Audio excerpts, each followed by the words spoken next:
broad measure of the money supply that includes M1, which is cash, checking accounts, and traveler's checks, basic money in the system, plus savings deposits, money market funds, and other easily accessible but not immediately spendable assets. And the money supply is growing.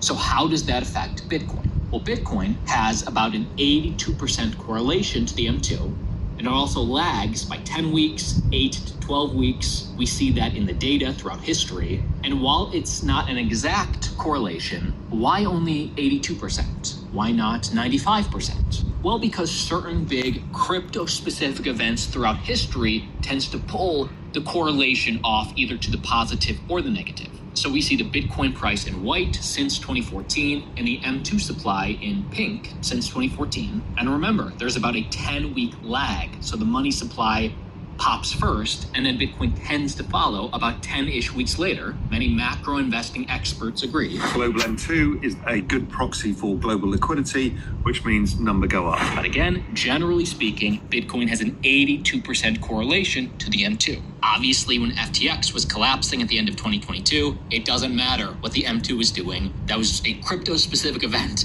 that brought Bitcoin down, just like at the beginning and the lead up to the beginning of 2024, when the Bitcoin ETFs launched for the first time, it didn't really matter what the M2 was doing because the Bitcoin ETFs affected Bitcoin to the positive. So it goes both ways. And this is where we are today. While Bitcoin's price is stagnating around the low $80,000 range, the M2 just hit an all-time high. And why is the M2 popping off? Especially with Donald Trump tariffs and other macro events that seem bearish, why is M2 flourishing? Well, the US money supply growth is accelerating.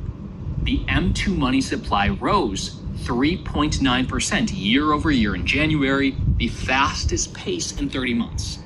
This is the 11th straight month of money supply expansion, and the amount of US dollars in circulation has reached 21.6 trillion, just $16 billion below an all-time high set in April of 2022. Meanwhile, the global money supply has risen by around $2 trillion over the last 2 months to its highest since September of 2024. And what all this means to you is the money supply in the US is expanding again. The other thing that people get very confused